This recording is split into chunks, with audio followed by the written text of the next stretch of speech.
मित्रों नमस्कार। क्या सुखबीर सिंह बादल को इस बात का एहसास हो चुका है कि भारतीय जनता पार्टी से गठबंधन किए बगैर पंजाब की राजनीति में अकाली दल का कोई अस्तित्व नहीं है? क्या इसीलिए सुखबीर सिंह बादल ने भारतीय जनता पार्टी के समक्ष सरेंडर कर दिया है? एक और जहां 17 जुलाई को प्रधानमंत्री नरेंद्र मोदी लुधियाना में थे, लुधियाना में जहां प्रधानमंत्री नरेंद्र मोदी ने अपनी रैली में आम आदमी पार्टी पर करारा प्रहार किया, भगवंत सिंह मान की सरकार पर आरोप लगाया कि हम तो लाखों करोड़ भेजते हैं लेकिन पंजाब की सरकार उसका उपयोग नहीं करती। प्रधानमंत्री ने कांग्रेस पर आरोप लगाया कि कांग्रेस ने पंजाब के हितों के साथ नाइंसाफी की है। वहीं प्रधानमंत्री ने सुखबीर सिंह बादल पर भी आरोप लगाया, अकाली दल पर भी आरोप लगाया कि यह स्वार्थियों की पार्टी है। सुखबीर सिंह बादल स्वार्थी हैं। इशारों में प्रधानमंत्री ने सुखबीर सिंह बादल पर यह आरोप लगाया कि सुखबीर सिंह बादल पंजाब की हित पर, पंजाब के हितों से समझौता करते हैं। सुखबीर सिंह बादल के लिए उनका आर्थिक हित, उनका व्यावसायिक हित पहले नंबर पर आता है पंजाब के हित की तुलना में। तो दोस्तों, प्रधानमंत्री के ये कहने के बाद जहां दूसरी तरफ लोग ये इस बात की अपेक्षा कर रहे थे कि सुखबीर सिंह बादल भी प्रधानमंत्री के इशारों पर कड़ी प्रतिक्रिया व्यक्त करेंगे, प्रधानमंत्री के बयान की आलोचना करेंगे, वहीं सुखबीर सिंह बादल ने बड़ा यू टर्न लिया दोस्तों। और सुखबीर सिंह बादल ने कहा कि प्रधानमंत्री नरेंद्र मोदी ने उनके बारे में ऐसा नहीं कहा है। प्रधानमंत्री ने यह बयान शिरोमणि अकाली दल मान के बारे में कहा है, न कि शिरोमणि अकाली दल बादल के बारे में कहा है। यानी सुखबीर सिंह बादल के बारे में ऐसा नहीं कहा है। यह सर्टिफिकेट, यह प्रमाण पत्र सुखबीर सिंह बादल ने भारतीय जनता पार्टी को दिया। तो दोस्तों, क्या सुखबीर सिंह बादल अब भारतीय जनता पार्टी के साथ गठबंधन करने के लिए उतावले हैं? तो दोस्तों, आज इस वीडियो में हम इसी बात को डिकोड करने का प्रयास करेंगे, समझने का प्रयास करेंगे कि सुखबीर सिंह बादल ने ऐसा बयान दिया क्यों, क्या मजबूरियां हैं अकाली दल की, क्या मजबूरी भारतीय जनता पार्टी की है, क्यों भारतीय जनता पार्टी ये बयान दे रही है कि भारतीय जनता पार्टी शिरोमणि अकाली दल के साथ अब गठबंधन नहीं करना चाहती, जबकि भारतीय जनता पार्टी में भी कुछ लोग ऐसे हैं दोस्तों जो लगातार इस बात की पैरवी कर रहे हैं कि भारतीय जनता पार्टी को सुखबीर सिंह बादल की अकाली दल के साथ गठबंधन करना चाहिए। मित्रों, आप देख रहे हैं पॉलिटिकल आइडिया और मैं हूं आपका मित्र प्रदीप कुमार। दोस्तों, भारतीय जनता पार्टी और शिरोमणि अकाली दल का गठबंधन आज से नहीं है, जनसंघ के दिनों से रहा भारतीय जनता पार्टी का गठबंधन। दोस्तों, 1996 में जब भारतीय जनता पार्टी की पहली बार केंद्र में सरकार बनी, अटल बिहारी वाजपेयी ने प्रधानमंत्री के रूप में शपथ ग्रहण किया, 13 दिनों की सरकार बनी। तो शिवसेना के बाद अकाली दल पहली ऐसी पार्टी थी दोस्तों जिसने भारतीय जनता पार्टी का समर्थन करने का फैसला किया। शिरोमणि अकाली दल एकमात्र राजनीतिक दल थी दोस्तों उन दिनों भारतीय जनता पार्टी के साथ आने की घोषणा की प्रकाश सिंह बादल ने, जब भारतीय जनता पार्टी को कोई भी अन्य दल शिवसेना के अलावे चिमटे से भी छूना नहीं चाहती थी, क्योंकि बीजेपी के साथ जाने का मतलब होता था कि सांप्रदायिकता से कंप्रोमाइज करना। क्योंकि भारतीय जनता पार्टी हिंदुत्व के रथ पर सवार थी। लाल कृष्ण आडवाणी के बारे में कहा जाता था कि वो हार्ड लाइनर है। दोस्तों, ये वो दौर था, तब से लेकर भारतीय जनता पार्टी एक भी चुनाव ऐसा नहीं बीता दोस्तों 2020 तक एक भी चुनाव, चाहे वो विधानसभा का हो, चाहे लोकसभा का हो, चाहे स्थानीय निकाय का हो, जब भारतीय जनता पार्टी और शिरोमणि अकाली दल ने गठबंधन में चुनाव नहीं लड़ा हो। हर चुनाव, चाहे जीती चाहे हारी, बीजेपी और शिरोमणि अकाली दल ने चुनाव एक साथ लड़ा। वो अकाली दल जब कृषि कानून देश में लागू हुआ दोस्तों 2020 में, तो शुरुआती दौर में शिरोमणि अकाली दल ने हरसिमरत कौर बादल, जो कि नरेंद्र मोदी की सरकार में मंत्री थी, सुखबीर सिंह बादल ने स्वयं उस कृषि कानूनों का समर्थन किया था। लेकिन जब जो पंजाब में इन कृषि कानूनों के खिलाफ आंदोलन की रफ्तार बढ़ती गई, अकाली दल को डर लगा कि अकाली दल पंजाब में ग्रामीण क्षेत्र में अपना आधार गंवा बैठेगी। इस भय से शिरोमणि अकाली दल बादल ने सुखबीर सिंह बादल ने भारतीय जनता पार्टी के साथ अपना गठबंधन तोड़ दिया। हरसिमरत कौर बादल ने केंद्र की सरकार से इस्तीफा दे दिया, मंत्री पद से इस्तीफा दे दिया और ये वर्षों का गठबंधन टूट गया। तब से लेकर अब तक भाखड़ा नदी में पानी बह चुका है। दोस्तों, पंजाब एक ऐसा राज्य और एक ऐसा भारतीय जनता पार्टी और अकाली दल का गठबंधन जो केवल राजनीतिक गठबंधन नहीं बल्कि सामाजिक गठबंधन भी था। एक तरफ जहां अकाली दल सिखों का प्रतिनिधित्व करती थी, पंथिक से जुड़े हुए सिखों को रिप्रेजेंट करती थी पंजाब की राजनीति में, वही भारतीय जनता पार्टी का मतलब था हिंदू शहरी मध्यम वर्ग का प्रतिनिधि। जितने भी विधानसभा चुनाव हुए, हर चुनाव में 96 से लेकर 2017 तक का जो विधानसभा चुनाव हुआ दोस्तों, हर विधानसभा चुनाव में भारतीय जनता पार्टी और अकाली दल 94 सीट पर अकाली दल और 23 सीट पर भारतीय जनता पार्टी चुनाव लड़ती थी। चाहे जीते या हारे एक साथ रहती थी, सुख में, दुख में, जीत में, हार में। लेकिन 2020 में जब से गठबंधन टूटा, उसके बाद से दिन प्रतिदिन खाई बढ़ती गई। अब परिस्थिति क्या है? अब परिस्थिति यह है दोस्तों कि 2022 का विधानसभा चुनाव, 2024 का लोकसभा चुनाव, दोनों पार्टियां अलग अलग लड़ी। 2022 के विधानसभा चुनाव में जहां शिरोमणि अकाली दल तीसरे नंबर पर की पार्टी बनी, तो 2024 के लोकसभा चुनाव में भारतीय जनता पार्टी ने अकाली दल को तीसरे नंबर से धकेलकर चौथे नंबर पर पहुंचा दिया।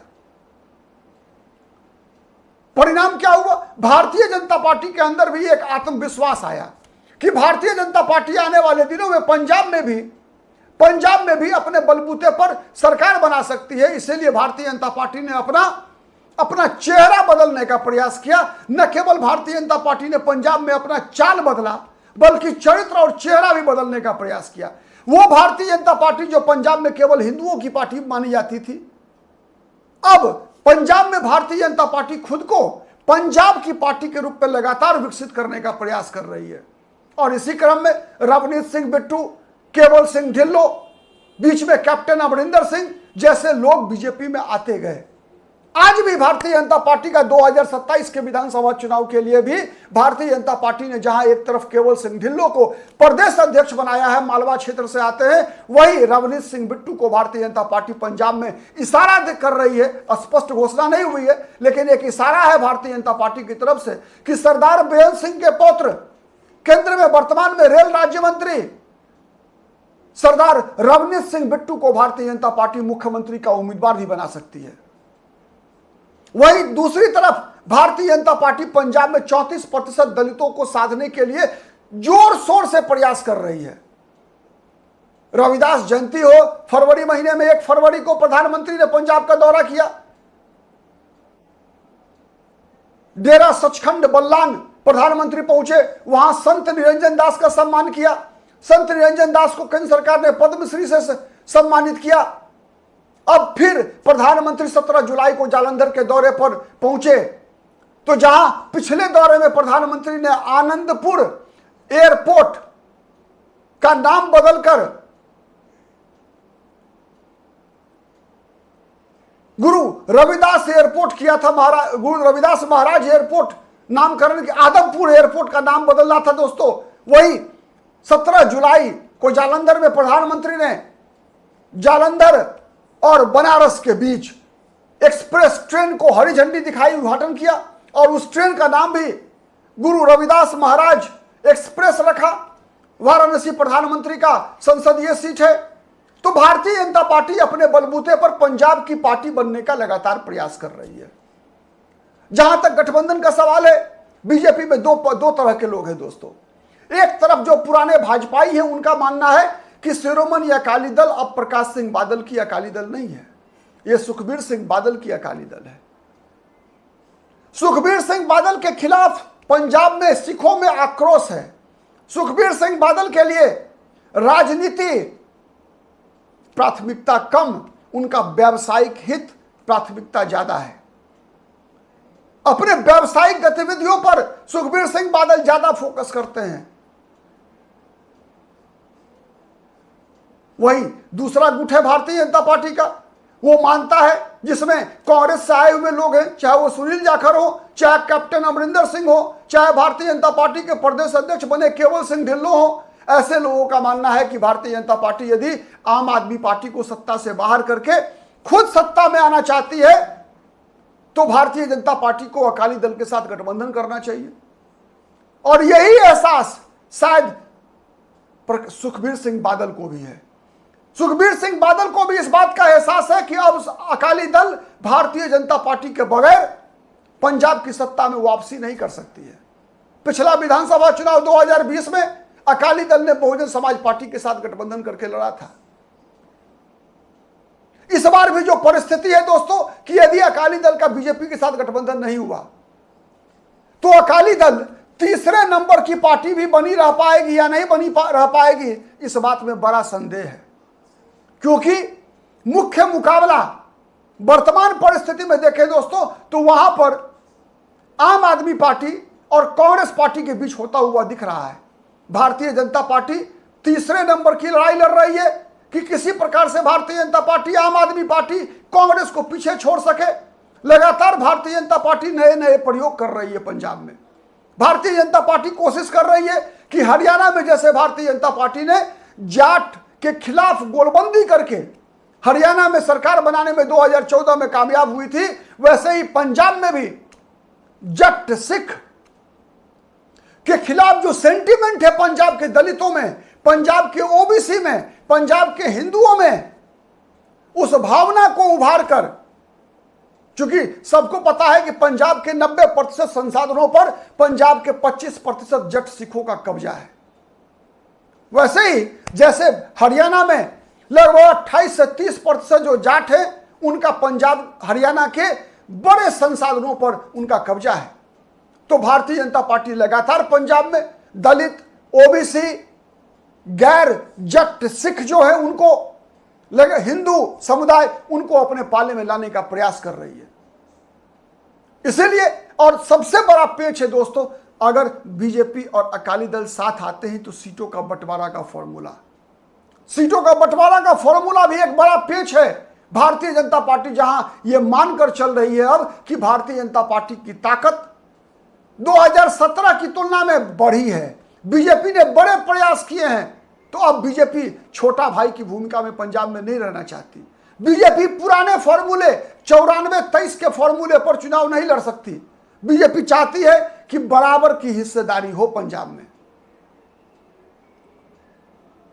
वहीं अकाली दल का प्रयास है कि 94-23 का फॉर्मूला ही बरकरार रहे। अकाली दल कभी नहीं चाहेगी कि भारतीय जनता पार्टी हिंदुओं की पार्टी से आगे बढ़कर पंजाब के दलितों, पंजाब के ओबीसी, पंजाब के सिखों की पार्टी बनकर भारतीय जनता पार्टी उभर कर आए।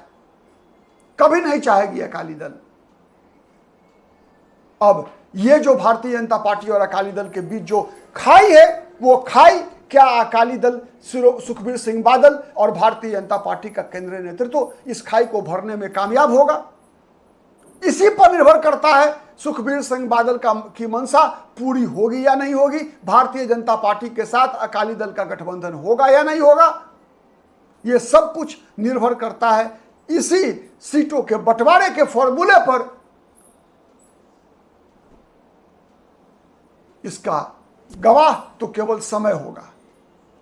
आने वाला वक्त ही बताएगा कि भारतीय जनता पार्टी और अकाली दल किसी अंडरस्टैंडिंग पर पहुंच पाते हैं या नहीं पहुंच पाते हैं। लेकिन जहां तक मंशा का सवाल है सुखबीर सिंह बादल का, सुखबीर सिंह बादल ने एक पहल जरूर कर दिया है।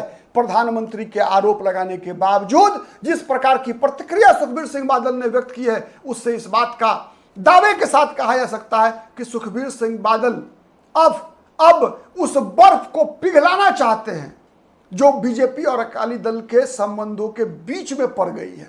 उस खाई को पाटना चाहते हैं सुखबीर सिंह बादल, जो भारतीय जनता पार्टी और अकाली दल के संबंधों के बीच में आ गई है। अब इसमें बीजेपी और अकाली दल कितने कामयाब होते हैं, आने वाला वक्त बताएगा। आप बने रहिए पॉलिटिकल आइडिया के साथ।